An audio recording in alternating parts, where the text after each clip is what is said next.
Jeff, how you doing, man? Okay, let's talk about what I did. Okay. So the tuners aren't great. They work, but they're not great. So when you are tuning, for instance, let's just say the E, the low E, right?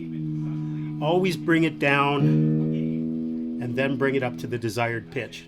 Never bring it down to the desired pitch like this. Always bring it down and then back up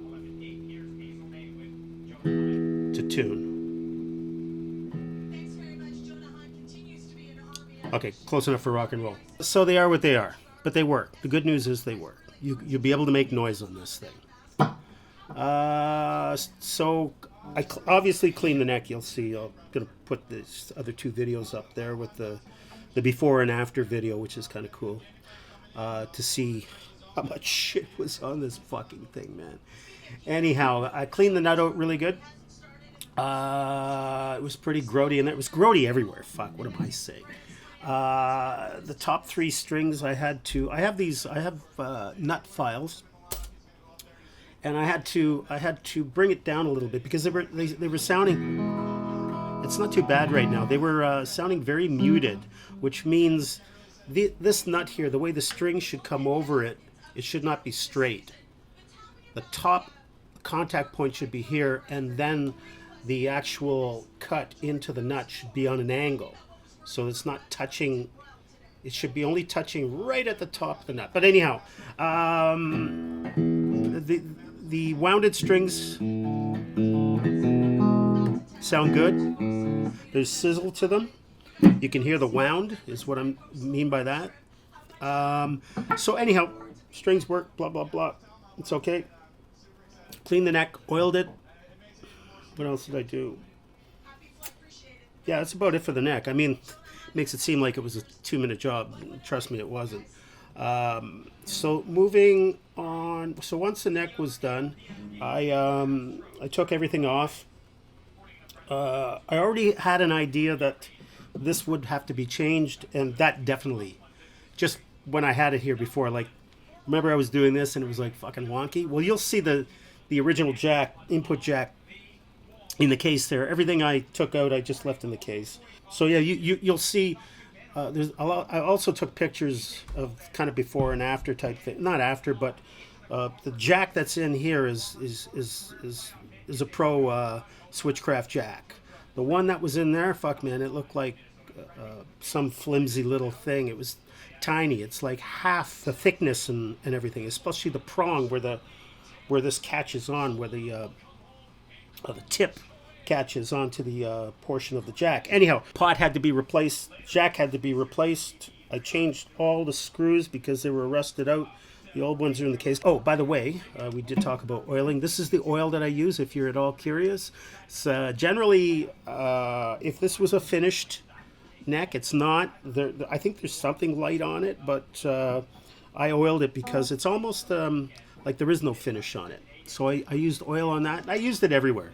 It's good oil, okay? Don't use lemon oil. It's got citrus in it. Citrus dries things out. This is what I was talking about before, deoxit. I use them on the pots and everything. So this, I doused the old pot with this, like I fucking literally, and moved it around and blah, blah, blah, to no avail. I did it on the switch and I did it on these, and these are fine. But I had to replace this pot.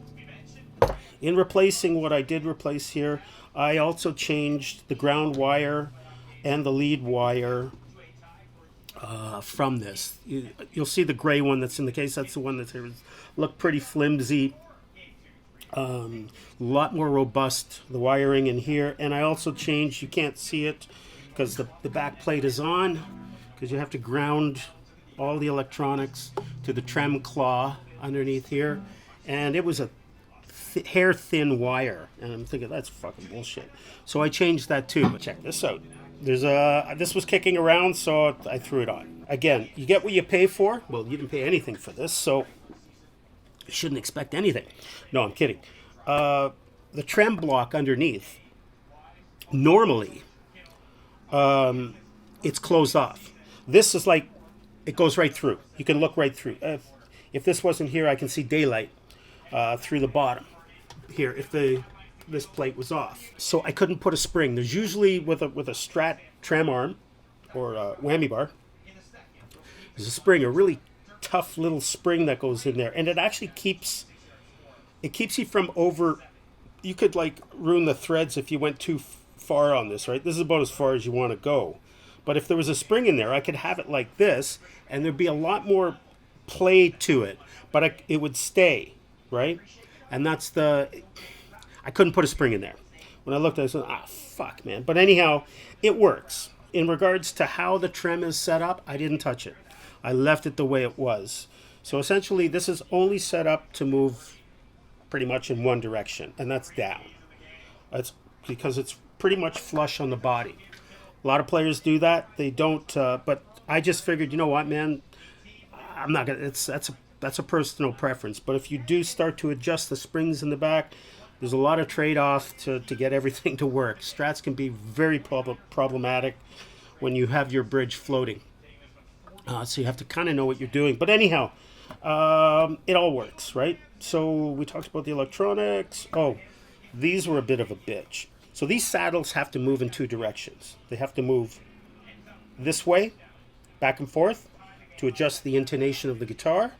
And they have to move up and down to raise the height of the strings, sort of thing, right? The two little bolts on each saddle.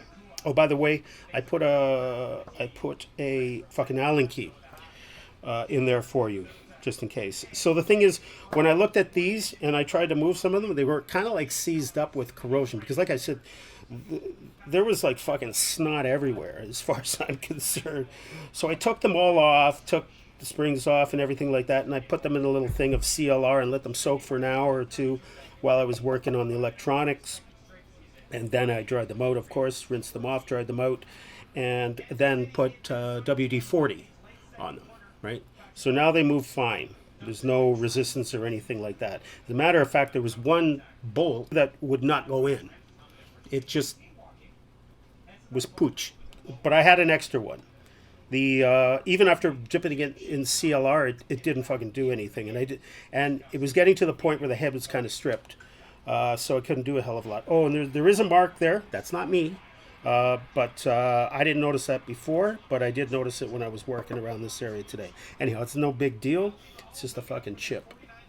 I mean, this guitar has a bit of a relic vibe to it with the stained guard, and these pickup covers are more to this color. That's how they've discolored, but hey, that's what it is. It's a used guitar, right? So anyhow, clean these all up, lube them all up, really good. Everything works. So neck pickup, right? When it's up here, the first position, I'll call this position. Well, some people call this one, but whatever. Because of the order that I'm going, let's call this one. Okay. So neck position.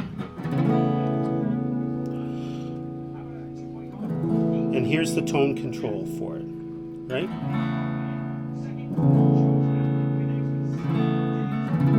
Sounds pretty good. It's not too bad. Okay, the next position are these two pickups. And the same tone control. Right? So these are what would be considered out of phase, right? You're using two pickups, and it gives you that sort of like a it's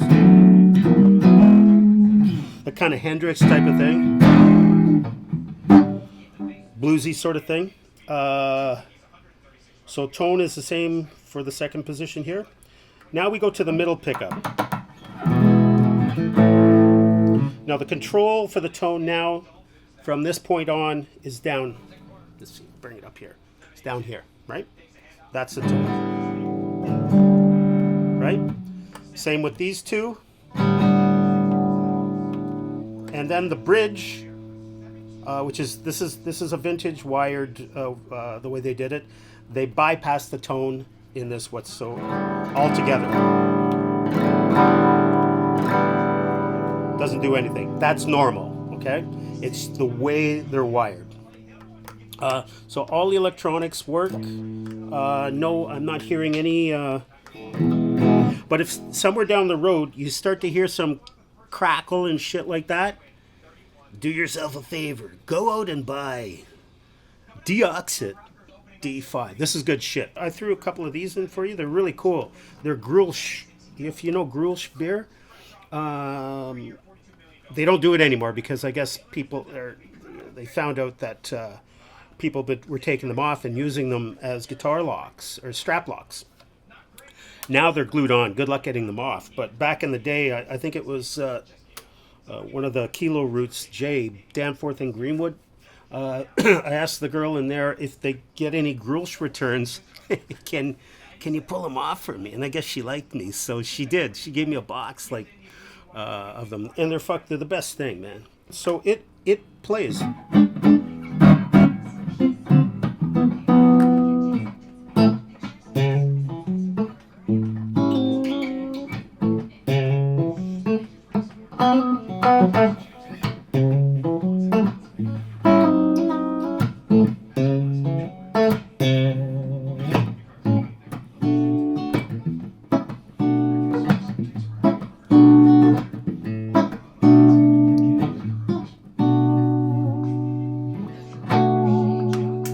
Anyhow, Wankerich.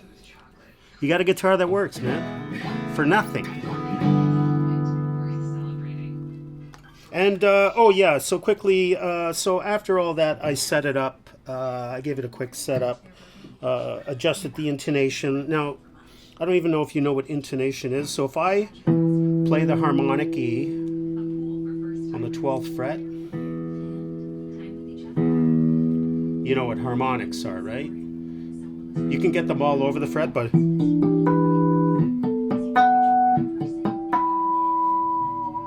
that's that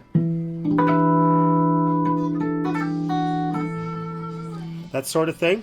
So if you play the open E and the harmonic and the fretted, they should all be the same. If they're not, you have to adjust the saddles to compensate for, and that's what intonation is. Okay, so I think I mentioned it. I straightened the neck a little bit. It was a little bit of a, just ever so slightly. Adjust the saddle height, like a quick setup here, and the intonation. So it you could go out and play this, like, if you were doing a gig or something like that. I'm not, this wouldn't be my first choice to take to a gig, but if in a pinch, if it was there, I could get by with it, So that's it, man. Good score, by the way.